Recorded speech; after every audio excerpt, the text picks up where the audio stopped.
Tony Nantiamo, Nanti Sinarkati, Nanti Sinarkati. Jirra jirtu qophiin Seenaa Odaa Bultum kutaa lamaffaan itti fufa. Badde sabi galamto, Odaa Bultum dalatti, Odaa Bultum dalatti, wal garsiifanno. Odaan Bultum handhuura carcarii fi teessoo sirna gadaati. Fageenyi laga Hawaasirraa hanga Odaa Bultum, Raamisirraa hanga Odaa Bultum, Qumbii Anniyyarraa hanga Odaa Bultumii fi Ejersa Ruufaa irraa hamma Odaa Bultum walqixa. Kunis kan godhameef garaacha ituu waan taateef kora gaggeeffachuudhaaf Odaa Bultum wal geesse. Odaan Bultum harawwan jahaan marfamee argama. Isaanis hora Qaalluu, hara Diimaa, hara Raabaa yookiinis haroo Carcar, hora Baaduu, hora Qunnii, haroo Gooyiiti. Haroolee jahan tana keessaa guddoo fi beekamtuun hara Raabaati yookiinis haroo Carcar waan taateef mirga keessatti illee akkana jechuudhaan maqaa dhaawamte. Qoricha bahan malee qoreen naannawan malee qaciicaa lammiitii haroo Carcar garaana irranii jechuudhaan yeroo walakkaa Carcarii mirrisan gara diidaniiniitiis akkana jechuudhaan mirrisan. Asaboot koran malee suufii naannawan malee qaciicaa lammiitii diidaniini garaana irranii hayyuu gabbaran malee hayyisaa gunatan malee era hundeen arganii. Akkasumas shaggooyyiidhaan dubraa fi dardarri irratti wal qunnaman tan seenaa fi lafa Carcar tuquutu kumaatama. Fakkeenyaaf Carcar mukan qabu laaftoo biitee malee ansi jalaanaf yoo na hiite malee jee hoggaa tokko lafa dubbate kaanis gosa isaa akkanatti barsiisa. Ituu guddoon baabboo gaadillaan galachaa warra feenya kootu dammasiif xalalcha dammillee midhaanii raadaanii si galcha jeenii wal barsiisan. Way kana qofa darasii keessattis hubbii hojiin isaanii ibsan akkana jechuudhaan darasan. Oborraa nabbi deemaa ituun Carcari deemaa lamee wallole diinaa garaan gargari deema gaalattii as deebisanii tuulochi deebisanii hayyuuf dubbiin himanii fuulatti deebisanii akkana jechuudhaan darasanii wal barsiisan. Magaalaan Baddeessaa magaalaa guddittii aanaa Odaa Bultumi. Magaalaan tun giddugala aanaalee hedduu ta'urraan kan ka'e galii guddoo aanaan kun akka argatu godhuu keessatti shoora guddaa taphattee jirti. Magaalaan Baddeessaa guyyaa magaalaa lama qaba. Guyyaaleen sunis Sabtii fi guyyaa Arbaati. Daldaltoonni magaalaa tanarraa dhufanii bitatan itti gurguratan Booqee, Burqaa Dhiltuu, Gammachiis, Harra Qurquraa, Gubbaa Qorichaa, Aanaa Ciroo hamma tokko magaalaa tanatti dhimma bahan. Magaalaan Baddeessaa guyyaa gabayaa isii Sabtii loon konkolaataa 50 ol ni baafti. Re'ee konkolaataa 6, barbaree torbaanitti guyyaa 2, Sabtii konkolaataa 20, Arbaa konkolaataa 15, Jimaan galgalatti konkolaataa 20 ol keessaa ni baha. Magaalaan tun daldaltoota sadarkaa Oromootti beekaman lakkoofsaan hedduu ta'an horachuu bira kuttee warreen kaampaanii gurguddaa ijaarratan hedduu gumaachuu dandeessee jirti. Baay'ina daldaltoota daldalaan sadarkaa A 100, daldalaan sadarkaa B 300, daldalaan sadarkaa C kumaan kan lakkaa'aman ni qabdi. Akkuma ituu yookaanis Carcar harra 5 qabdu magaalaan Baddeessaatis harra gurguddoo mataa isiidhaa qabdi. Bahaan harra Jawwis, harri Jawwis harra magaalaa Ciroo yookiin dirree dhawaasi buusu. Dhihaan harra Qurquraa, harri Qurquraa harra Odaa Bultum yookiinis harra Galamsoo hamma Machaaraa fi Baalee Arsiisi geessu. Kaabaan harra Bacceessaa, harri Bacceessaa tun harra Bahaa Bal'aa fi Assaboot nama geessiti. Kibbaan harra Hilfataa, harri Hilfataa harra guddoo galii aanaa tanaatii fi karri kun Burqaa Gadii Baharoo Adii Shunqoo fi hamma Raames kan si geessituudha. Kaaba dhihaan harra Obbii, harri Obbii tan diidaniin ni si buuftu. Kibba dhihaatiin karra Saaqataati. Kibba bahaan harra Hoomachooti, harri Hoomachootan laga Hoomachootiin mataadhaaf dirree 8 si geessitu hamma gaaliitti jechuufiyya. Magaalaan Baddeessaa teessuma abbootii gadaa turuunis ni yaadatama. Fakkeenyaaf Anduu fi Buruu Anduu abbootiin gadaa gurguddoon kun itti wal dabranii teessuma godhachuun ni yaadatama. Odaan haadhaan Anduu yeroo ammaan tana hin goyne magaalaa tana keessatti asxaa isaanii tahee mul'ataa jira. Walumaa galatti magaalaan Baddeessaa magaalaa Harargeen qabdu keessaa galiidhaan magaalaa Awwadaayitti aantee sadarkaa 2ffaa irratti argamti. Aanaan kun araddoota 37 keessaa qaba. Araddaa Saphaallee, Laga Laaftoo, Burqaa Misoomaa, Saqarriga, harra Hayyuu, Obbi, Baddeessa Guddaa, Bakkanniisa, Odaa Roobaa, Odaa Biyyoo, Odaa Baasoo, Miidhagdu, Goda Horaa, Mudhii Irreessaa, Saaqata, Karra Qurquraa, Gubbaa Guutuu, Surrii, Kooyyee, Burqaa Bakkanniisaa, Burqaa Guddoo, Baatii, Odaa Buriyyoo, Odaa Muudaa, Odaa Buutii, Diida Daaloo, Gaalessa, Haqabaas, Gabiiba, Haroo Adii, Shunqoo, Harooretti, Barbarreettiidha. maqaan araddaalee kanaa yeroo dubbannu Oromoota ituudhaatti walitti hidha kan qabuu fi lafa isaanii ta'uu kan mirkaneessuudha. Oromoonni kunneen waggaa kumaatamaan ardii kanarra akka jiraatan ragaa bahaa fi aanaan kun akkasumas magaalota xixiqqoo hedduu of keessaa qaba. Fakkeenyaaf Karra Qurquraa, Burqaa, Gubbaa Guutuu, Qalame, Gabiiba, Shunqoo, Haroo Adii magaalota kanneen irraa galiin argamu laayyoo miti. Manneen barnootaa sadarkaa tokkoffaa takka hanga 839, mana barnootaa sadarkaa gadaanaaf takka hanga 425, mana barnootaa sadarkaa lammaffaa 4, qophaa'ina 2, buufata fayyaa 4, hospitaala hin xumuramne tokko, keellaa fayyaa 37. Walumaa galatti uwwisni fayyaa haalaan gad aanaa irraa kan ka'e uummanni aanaa kanaa haalaan dararamaa jiraachuun beekamaadha. Gumaacha gara qabsootiin taasisan.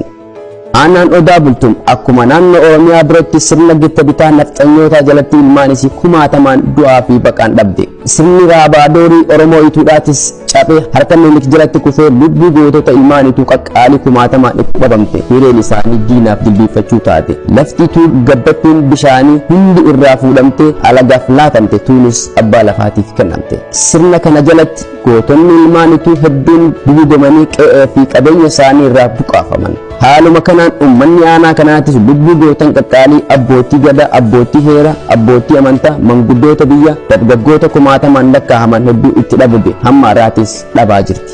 Gaafa sirna Minilik abbaa gabaa qaalluu ta'ee fi teessumti isaa magaalaa Baddeessaa kan ta'e dhaa'ee boruu anduu kanneen lakkoofsa hedduu ta'anis itti dhabde. Sirni Minilik hacuuccaa cimaa eefa gaggeessan booda sirni Hayila Sillaasee uummata Oromoo hedduu lubbuu akkuma galaafate aanaa Odaa Bultum keessattis lubbuu gootawwan kumaatama itti dhabamte, ittis hidhamte, gudeedamte, ittis rashanamte, qe'eef qabeenya irraahis buqqaafaman biyya irraahis baqatan. Lubbuu gootota meeqaa itti dhabnee warra sirna keessatti lubbuu isaanii qaqqaalii dabarsanii uummata isaanii bilisoomsuuf shoora guddaa gaggeessan keessaa hamma tokko maqaa isaanii dhahuun barbaada. Gootota ituu yookaanis Muhammad Torban warra jedhamanii yaamaman.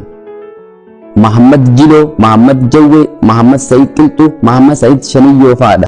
Gootota ituudhaa kan carcar bilisoomsan waggaa 9 diinni akka carcar keessa miilaan hin dhaabbanne godhan kan waraana Hayila Sillaaseedhaa du'a barsiisan isaan nan armaan gadii kana. Oppidoon gaafasanii hamma qalii qaseeti kan isaanii fi mootummaa Hayila Sillaasee gidduu dhaabbatee isaan akka injifataman taasise keessaa isa tokkodha. Warreen gaafasan lola san keessatti hirmaatan kan inni ijaan argee dubbise keessaa Ibroo Gabbis, Ahmad Alii yookiinis Ahmad Booramaa fa'aadha amma lubbuudhaan kan jiran jechuu kiyya. Barattoota sirna Hayila Sillaaseetiin dhabne keessaa Abdallaa Ibrosh, Abdallaa Maamudaa fa'aadha. Uummanni aanaa kanaa eefa bilisummaan uummata Oromoo sirna nafxanyaatiin harkaa baate sirni gadaa isaanii cabe takkaa taa'ee hin beeku waan dandahuun mala qabuun fayyadamee wal faraqaadhaan itti dhumaatuma jira. Abaabiyyoonnii fi akaakiyyoonni keenya waan eegalan xumuruu qabnan hamma irratti qabsoo osoo addaan hin dhaabbatiin deemaa jirti sirna dargii keessa. Sirni gita bitaa mootummaa dargiitis uummanni aanaa kanaa waan irra gahin hin jiru. Kana hubachuudhaaf naannoo Karra Qurquraa warra dargiin guyyaa tokkotti rashan lakkoofsaan nam 30. Naannoo magaalaa Gabiibatti kan guyyaa tokko nam 23. Naannoo Cororaatii fi Raana Jaamtu jidduutti ilmaan Oromoo kan bineensaan nyaadhaman kan qiletti gataman dhibbaan lakkaa'aman. Kana malees kan beeraawii geessanii harkaaf miila dhabe kan achi buutee isaa dhabame soora allaattii ta'e meeqaatame kan jiru gabrummaa baadhachuu dadhabee biyyarraa baqate. Kunis gammoojii keessatti hafe, kunis bahararratti hafee garaa qurxummii gale. Uummanni keenya hin rafne of hin irraanfanne sirna dargii hundee burkuteessuu keessatti shoora olaanaa gumaachaa turan. Sirni dargii akkaaf akkatti kufullee hireen uummata keenyaa ammas mootummaa wayyaaneetiin walloluu mudate. Dubbiin eefa ABO'n biyya seenteen dachiin Harargee bilisoomte booda mootummaan wayyaanee ammas akka gara hidhametti uummanni Oromoo deebi'u godhe. Dargaggeessi aanichaa hundi carraan isaa qawwee hidhachuu qofa falli jiru jechuudhaan hidhannootti galan. Barri bara 1983 amma 84 lakkoofsa Itoophiyaatti jechuudha. Gaafa dargaggoonni Oromoo kumaatamni jiru gabrummaa dadhabanii bosonatti gaman. Barri sun bara adda bilisummaa Oromoo mootummaa ce'umsaa dhaabbate. Harargee keessatti alaabaa bareedduu qabsoo teenyaa dhaabbate. Magaalota adda bilisummaa Oromoo waajjiraalee gurguddoo qabdu keessaa Baddeessaan magaalaa Dirree Dhawaatii fi Dadaritti aantee sadarkaa sadaffaa irratti argamti. Baruma 1984 kana keessa magaalaa Baddeessatti sochiilee hedduutu ture. Yeroo ABO'n chaartara keessa ture sani. Magaalaa Baddeessaatii fi aanaa Odaa Bultum keessatti yeroo dargaggoonni hedduun hidhannoodhaan yookiin qawweedhaan wal baruuf carraa itti argatan waan tureef namni waanuma kanarratti ifaaja ture. Garuu baruma kana ijoolleen umrii waggaa 17 gad ta'an hangi tokko walitti dhufuudhaan wal marachuu jalqaban. ijoolleen dandeettii muuziqaa qaban gamaa gamanaa walitti dhufan keessaa Abdoo Naawi, Hussein Sheekaa, Ali Muhammad Diimaa, Ahmad Yaayaa Asaboot irraa dhufan, Daaroo Laburraa, Callaa Carcar, Baddeesarraa, Iftuu Sufiyaan, Iftuu Haajii, Dachaaftuu Nuuree, Maryam Usmaan, Gadaa Muhammad, Asaayyee Dubbisaa. Haa ta'u malee ijoolleen tun dibbee yookiin boksii gitaaraa fi amoorikaa qofaan torbaan tokko keessatti waltajjiif ni gaanjee kan yaadeen jiru. Kana keessatti qoodni Hussein Sheekaatii fi Abdoo Naawii hedduu guddaadha. Keessattuu shoorri Hussein Sheekaa Hawwisoo Odaa Bultum keessatti taphate gahee Abubakar Muusaa Hawwisoo Afran Qalloo keessatti qabuun walqixa. Hussein Sheekaa torbaan tokko keessatti sirboota 18 Hawwisoo Odaa Bultumiif barreesse. Torbaan san keessa ummataa fi hogganoota ABO gameeyyii afeeran dhugaa dubbachuudhaaf warra dhaaba keessa jiru haa ta'u ummata irraa ijoollee sanirraa qophii akkasii namni eege hin jiru. Galmi quba tokkoon dhaabbate keessattuu yeroo ijoolleen sun sirba jaalawwan qabsoo kan qabsoo irratti kuftan seenaa Oromootti hin irraanfatamtan jedhanii isaa walisan manni guutuun imimmaaniin coolle. Gaafa san ture sirboonni akka dafii loqootiif tuutoo qajoo kun gaafa san Ali Muhammad Diimaatiin sirbamaa ture. Hawwisoon Odaa Bultum sun arra wallisoota akka Ali Muhammad Diimaa, Callaa Carcar, Abdoo Naawii faanuuf gumaachite. Kana qofas miti. Gaafni sun ayyaana guddicha Odaa Bultum uummanni Oromoo kan waggaa 100 oliif wal dhabe, waliif dheebote, baroota hedduuf wal dhabee wal irraanfate. Carraa kanaan Odaa Bultum jalatti wal argee walitti boohuu eegale. Hayyoonni gootonni hoggansi gurguddaan abbootiin gadaa damiinnotiin gosa abbootiin amantaa hawwanii fi shamarran osoo hin hafi Odaa Bultum jalatti wal gahan.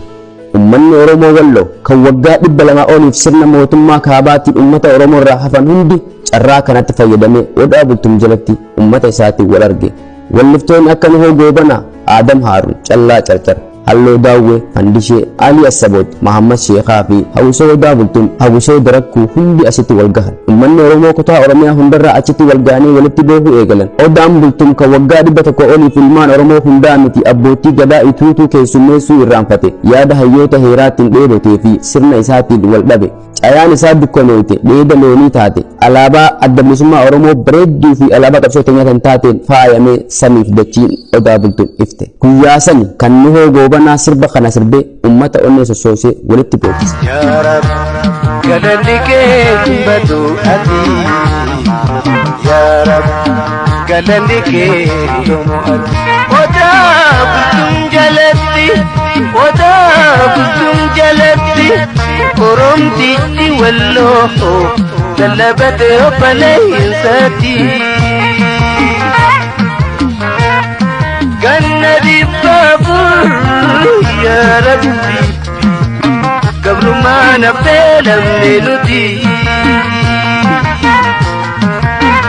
samaaliif nuustan yaa baleeyya. Kana qofas miti kuulanii boruutis sagalee isii kiloolee warra bosona jiranii miti kan bosona seenuu bosonatti naqu takka lafaa kaatee wallee isii mi'ooytu garaa nama raasaniin wallifte.